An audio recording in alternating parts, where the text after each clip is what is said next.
In this video, I'll be talking about my car and why it's good.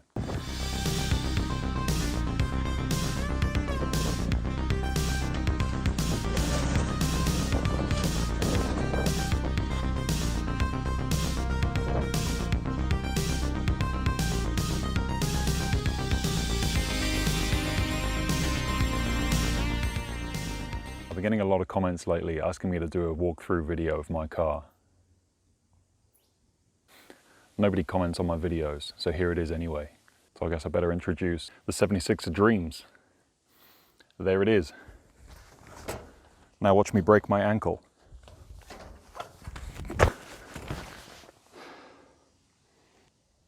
So what is it? It's a twin-locked 76 series with a 4.5 litre turbo diesel engine and a lot of other goodies we're going to take a look at. So this one in particular has had a tune done on it and a 3-inch turbo back exhaust. And what this does is it lets it breathe a bit more freely and also lets it run like it's supposed to from the factory instead of all this choked up Euro nonsense. Now although you can't see the tune, you'll be able to see a lot of other lovely things that are going on under here. This is a single cylinder ARB air compressor to control the air lockers. There's a K&N air filter. Under here is an Auxiliaries Control Box. Now this separates the fuses and relays and allows them to run off a single switch block, which we'll get to later on the interior section. Moving across, there's an HPD catch can and a twin battery setup with an isolator from Red Arc down here. So because I'm outside and making YouTube videos is embarrassing, let's do the rest of this video in the Batcave.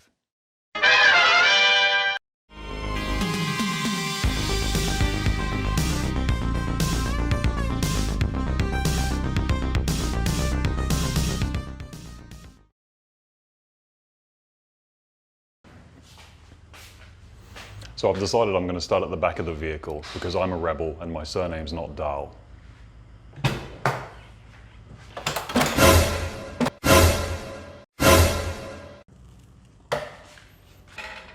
Yeah, I'm not really sure what that noise is. It almost sounds like advertising. Do you have this car? Do your back doors look like this? Because of this? Then buy this. It goes here. Smash your doors because you can. That cost me $16.44 on Fiverr. So in case you haven't figured it out already, I've got a Kmart rear bar. And once you swing the wheels out the way, you can open the doors. And there's plenty of lovely things to see in here. So what I've gone for on this car is turning a regular vehicle into an overland vehicle and done it in a way such that it doesn't look like an apocalypse truck. So what I've done is made an electrical side and a pneumatic side. On this side, everything looks normal as you'd expect on your average four-wheel drive. But wait, there's more. Plug sockets, inverter, battery, and everything that powers it is hidden under this panel here. We've got the third battery, all the fuses, as well as a 2000 watt inverter. Under here, there's twin power sockets, which are international. There's also a USB, and I can plug my UHF into here and power it from the front. There's also a switch for turning the inverter on and off. On the other side, hidden under there, is a twin-cylinder ARB compressor. Now that's the second compressor. They both feed a communal air tank, which feeds down to this fitting here, where you fill your tires.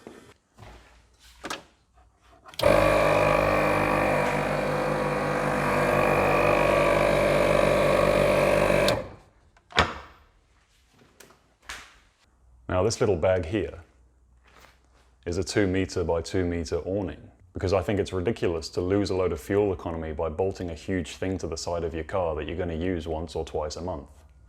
So I fitted a rail system to my roof bar. And what this means is I can choose to mount my awning either on the back or the sides, depending on how I feel or what the campsite's like.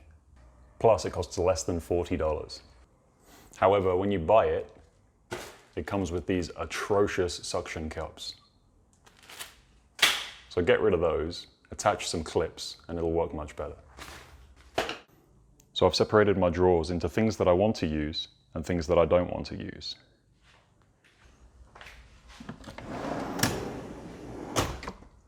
So in the stuff that I want to use, I've got stuff like lights, machete, cooking utensils, bit of gas cooker, and I'll also keep a few knives, scissors, and the food that doesn't need to be refrigerated.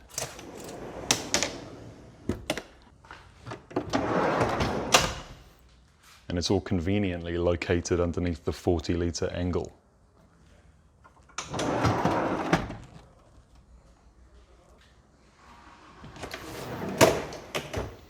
Now moving on to the stuff you don't want to use, you've got things like first aid kits, snatch straps, recovery gear, air deflators, jacks, and tools.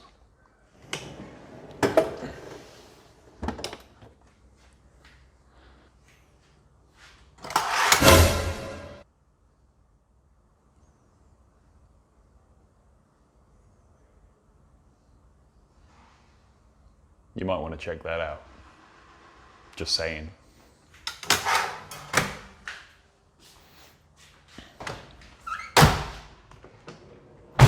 And that just about wraps it up for the rear of the car. I also forgot about this little light. There it is. So up front, there's a lot of other lovely things. When I first got this car, it came with a horrible 5-post tough bar that weighed about 1/4 of a ton. So that had to go.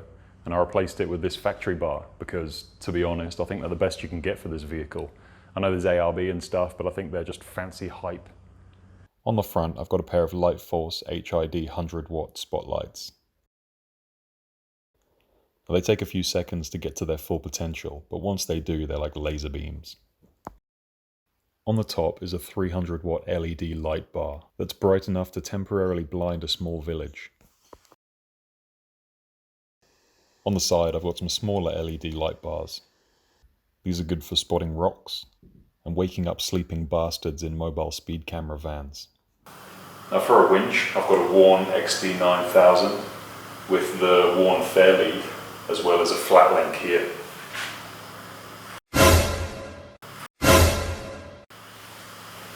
I'm not going to advertise anymore.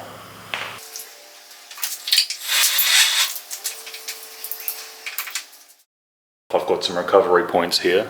They're bright red, that means they're stronger, as well as a bash plate for the radiator, which is a pretty major weak point on the 76 series. The last thing to talk about up front is the UHF. This is an RFI 3 decibel coupled to a GME XRS 330 radio.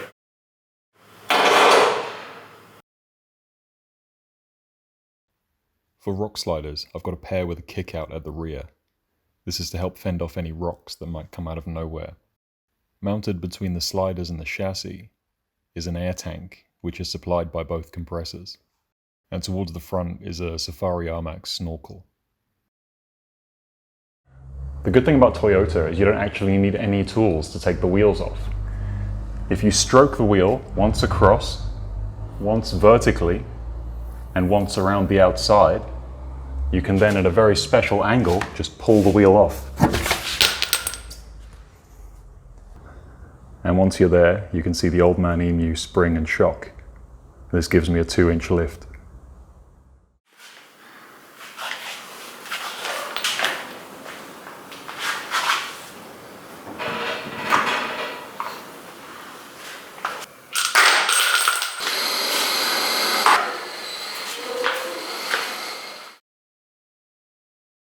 For the interior of the car, I'm going to start with the rear, which is exactly as you'd expect. It's got seats. Now the interesting part comes from when you look behind the seats and discover that there's a 10-inch subwoofer built into the drawer system. Now this had to be done at a sacrifice to the length of the drawer.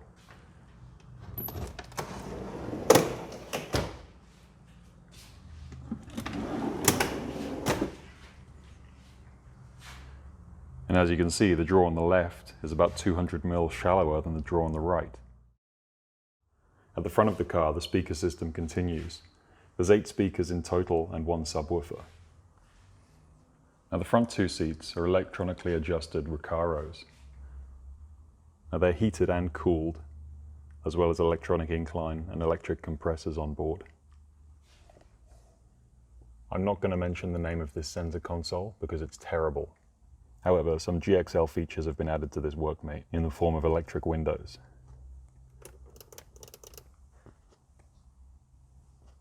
I've replaced the factory drinks holder with this fantastic one from Ram. As you can see, it tilts at any angle and you don't spill anything when you're driving. Next to that are the rear airbag controls. And above that is the Kenwood head unit. Now on the driver's side are all the fancy controls. So starting with the radio, there's a GME XRS 330 here. And underneath that is the wireless Warn winch control. Now down from there, all the lights are controlled from this switch panel here, which is fantastic. I'll do another video about a 12-volt setup another time, but as far as I'm concerned, this is the best you can get. Send any grievances to Andrew St. Pierre White. On the other side are controls for the compressor and both lockers. And to make sure the engine doesn't get too toasty, there's a Ultra Gauge 2 and a GPS speedo, which also tells you where speed cameras are.